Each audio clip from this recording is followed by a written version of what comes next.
وأرحم الراحمين.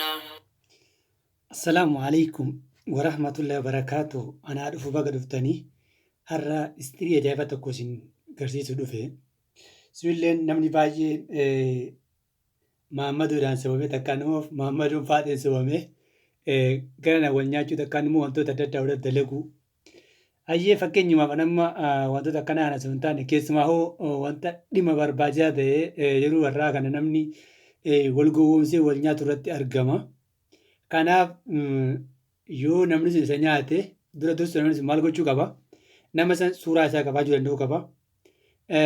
Suuraa isaa qabaatee booda immoo yoo danda'e bakka suuraa masaatu gahaadha. Nama kana yoo jedhee irraa himate viidiyoo irra dalaguudha.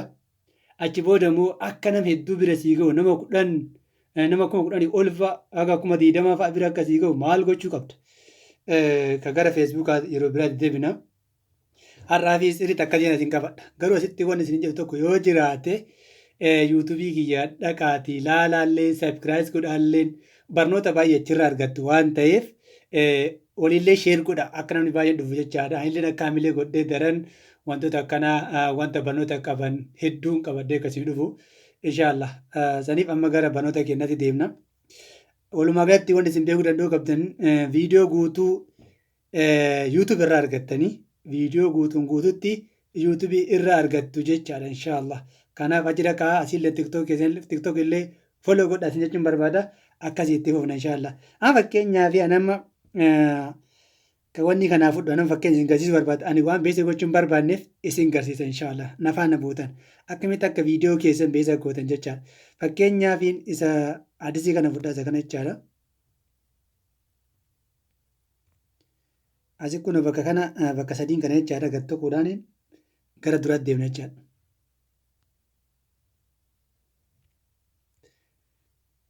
Asitti immoo as gattuu jechaadha. As keessaa immoo isintuu filata. Amma as keessa waa baay'ee nu dhufe jechaadha. Mi'a viidiyoo afruufen jechuun namni baay'een viidiyoo kee ilaalu. Inni lammaffaa immoo mi'a weebsaayit afruufen weebsaayitii yoo qabaatte fakkeenyaaf onlaayin shooppingii yoo qabaatte jechaadha. Inni kun nama baay'een viidiyoo kee ilaalu. Inni kun immoo weebsaayitii kee ilaalu. Inni kun immoo foloo keetti. Mi'a foloo baay'ee takkaan immoo foloo guddifachuu. Inni afuraffaan immoo miseejii baay'ee si dhufu mi'a nakriiti. Inni shanaffaan immoo piroofaayila kee laayik gochuu wantoota akkanaa kanneen wal qabata. Inshaallah maraafuu asirraa achi yoo gaafii qabaattanii ni gaafatan jecha. Amma takka lama isin garsiisa. Ammallee yaadachiisa akkasiniif ta'uuf dhaqaatii viidiyoo guutuu isaa yuutuub irraa argattanii dhaqaa ilaala. Viidiyoo kana irraa mureettiin as fidee achuma dhaqaatii yuutuubii keessaa saabskiraayib illee godhaa waliillee sheer godhaa tiktook illee asuma foloo godhaa jechuun barbaada akkasii galatooma isin onnirra isin jaalladha saba koo. Kun nama mi'a foloo akka jedhu kana filadhee fakkeenyaaf jechuudha namni baay'een foloo guddifachuu barbaada waan ta'eef shaakallii amma garuu wanni nuti asitti godhaa jirru uummata baay'ee bira akka nu ga'u barbaanna waan ta'eef rakkoo nu mudate kana fakkeenya maamiltoon tokko biyya alaa isin dhoofa nuun jedheetiin wantoota adda addaatiin haa ta'u waan fedhe haa ta'u sossobeetu maaliin takkaan immoo jaalallee nu godhatee takkaan immoo jaalallee isaa ta'anii takkaan immoo jaartii isaa ta'anii sobee nu nyaate eega mallaa keenya nurraa nyaate booda nu gane kanaaf isan beeksisa gochuudhaaf jechaadha uummata Oromoo Oromiyaa keessa jiru beeksisuudhaaf gara kanaan hin danda'amu gara tiktook kanaaniin uummata Oromoo Oromiyaa keessa beeksisuu hin danda'amu miidiyaa biraatiin gara feesbuukaatiin ni danda'ama. Sanaaf barnoota gara feesbuukaa darbuudhaafiin osoo daqiiqaa dheeraa isinii karatti jiru taate dafii as keessaa fixee gara feesbuukaa dabarra ammaaf garuu asii eegalee gas gara deemuu waan hin barbaanneef fultakkitti waan as keessaa isin barsiisuu qabu barsiisetiin as keessa gaafa goolabee gara feesbuukaatti deebi'a akkasuma karoora kiyya tartiiba waan tokko barsiisudha. Akkasii inshaallah nafaana bu'a. Asitti illeen kun isintu filata jechaadha waan barbaadan gochuu barbaadanii yoo barbaadan fakkeenyaaf ofii keessanillee immoo yoo gochuu barbaadan taatan yoo immoo akka tiktook isin filate kanatti dhiiftanillee umara kun qabaatu. Mataa keessanii immoo asii filachuu dandeettan jechaadha. Mee fakkeenyaaf akka mataa keessanii filattan maal jettanii filattanii isin garsiisa. Kunoo as jira jechaadha. Fakkeenyaaf nafaana bu'a akkasuma eegaa. Nafaana bu'a. Hayyee anamma kunoo fakkeenyaaf jecha nama fakkeenyaaf sababa mata duree waan sanii jechaadha. Namni baay'een akka beeku qabu jecha. Maammaduun akkanatti na somee birrii 70,000 na nyaate jettanii jechaadha. Achi booda immoo umrii isaallee filattanii as keessa galseentanii umrii dhaga barbaaddan jechaadha. Garuu irra filatamaan akkanuma dhiisuu wayyaa hunda isaatu jechaadha. Kana jechuun asitti alee jechuudha. Hunda isaatu jecha akkasuma dhiisuu irra wayyaa maaliif dhiirrileen halaaluu shamarreen halaalu waan ta'eef umriin yoo barbaadan isa sirraa 8 kanarraa gochuu dandeettanii kan ijoolleen barbaachisu jechaadha. Garuu walumaa galatti isinitti dhiisa rakkoon qabaatu tiktookiin ni godha inni iyyuu jechaadha. Akkasii ammaaf duubatti deebinu. Asitti illeen immoo naannoo filanna jechaadha. Amma isinillee nu dhufee jira jechaadha. Naannoo filachuu hin dandeenya jechuudha inshaallah. Kunoo an amma asitti barreessaa nafaana bu'a. Oromiyaa hin beeku.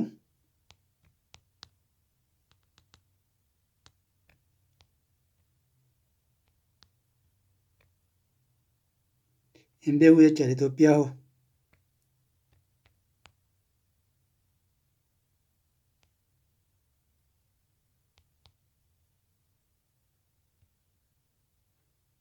Hin beeku jechaadha Itoophiyaa illee. Kanaafuu carraa nuti qabnu Doochilaandii jechaadha. Kanaaf Doochilaand.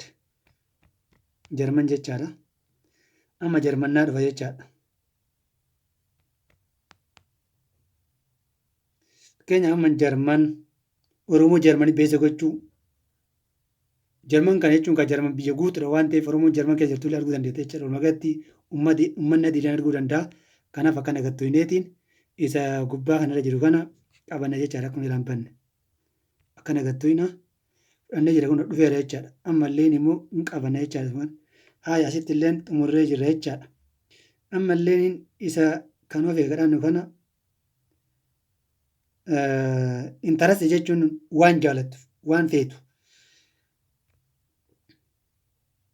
jechuun waan akkasiisan itti goona jechaadha ishaa gattuun jechaadha.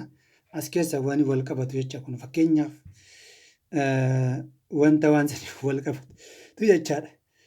Nuti garuu waan dhimma akkasii takkaan immoo beeksisa namni fakkeenyaaf beeksisa geeshefti illee fakkeenyaaf waan adda addaa beeksisa gootan illee as keessaa filattanii beeksisa gochuu hin dandeettan nama hedduutti dhaqqabsiisuudhaaf isin gargaara jechaadha. Kanneen keessaa filattanii jechaadha.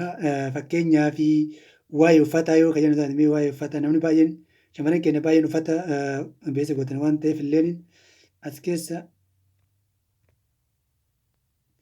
kana gattaquudhaan illee beeksisa gochuu danda'an jechaadha. Shamarran baay'een uffata beeksisa gootan yoo linkii isaa hoo eessa keessatti namni akka dhaqeetiin achirraan bitachuu akka danda'u gochuuf illee karaa salphaan jira. Isaan inshallah suutuma inshallah wanti takkaan nama barsiisan tokko hin jiru barsiisaan tokko takkaan kutaa tokko si fudhee guyyama takkaan kutaa 9 siin geessu waan ta'eef wanni hundi tartiiba qaba jechaadha. Akkasii inshallah waan asitti fakkeenyaaf viidiyoon kee karee fi waa'ee Maammadoo wal qabataa miti kanaafuu isa kana fudhachuu qaba jechaadha.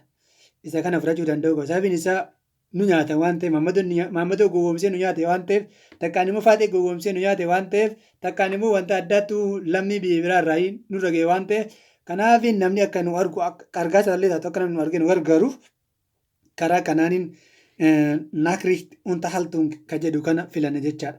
Achi booda immoo isuma gubbaa reefis hin gazzee kana qabanna jecha as gattuudha.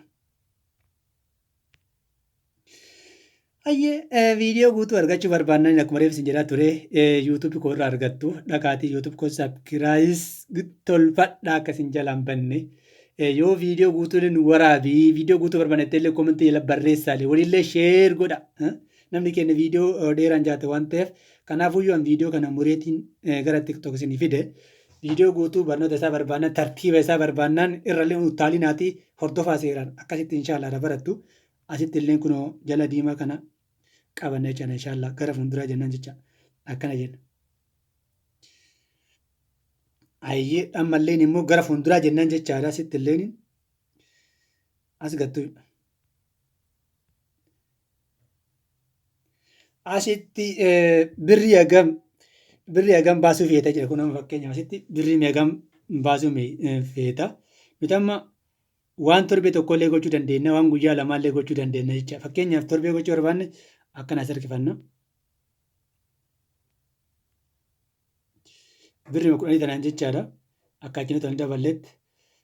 Nama kana caala bira akka nu ga'ullee gochuu dandeenya. Amma laala gubbaa kana kaa'ee jira. Nama 13,000 fi 433 hanga 47,000 fi duwwaa 14tu laaluu danda'a jechuudha. Namni kana caalaa iyyuu baay'ee akkuma yoo barbaanne akkanas harkifnee akkuma nu barbaanne jechuudha. Yoo barbaanne 30 gochuu dandeenya, yoo barbaanne 20 gochuu barbaanne, yoo barbaanne 100 gochuu dandeenya. Aga nama baay'ee biraan gachuu barbaanne illee akkanattiin beesa gochuu dandeenya jechaadha. Kanaaf ana fakkeenyaa fi nama isin garsiisuu waan barbaaduuf waan ta'eef birisha illee gochuu nan danda'a. Ammallee gara fuulduraa jedhan jecha diimaa kana gattuqee gara fuulduraadhaan jecha. Hayyee kun amma asitti akkana naa dhufa jecha akkana naa dhufa. Anumaa keessaan qabu inni birrii kana gaafate birrii 35 na gaafate. Maaliif 35 dhufuu danda'e hin beeku duuba deebi'ee sirreessuu danda'a jechaadha.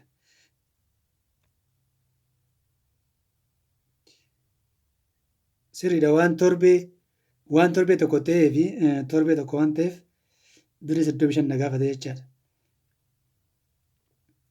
Kanaaf garuu yoo torbee tokko beesa hin godhuu birrii 35 gaafatu hin qabu achii gannaa gaafachuu qabu akka ittiin taatelleen dhayxanii tumaaniin hir'isuu gootan jechaadha. Sanuma hir'isuu gootan jechaadha. Diimaa sana hir'isuu gootanii achi booda immoo diimaa kana yeesis kaa'uufin ka jedhu tuquudhaaf isa santuu inni duratti kanneen ajama kennuuf danda'u qabdanii. Kana jechuun akkana goona. Ammallee diimaa kana bitachuu dandeettanii yoo barbaaddanii as keessa kan barbaaddanii birrii 35tti ka dhufuuf awwalatti dursitanii isa kana fatan 25 kana fatanii achi boodallee immoo deemtanii kana dhuftanii fudhattanii yeroo lamaaf kas jechaadha. Achi booda bakka dhumatee jira jecha birrii 35 dhufateera jechaadha. Akkasiin beesa viidiyoo keessan gochuu dandeettan.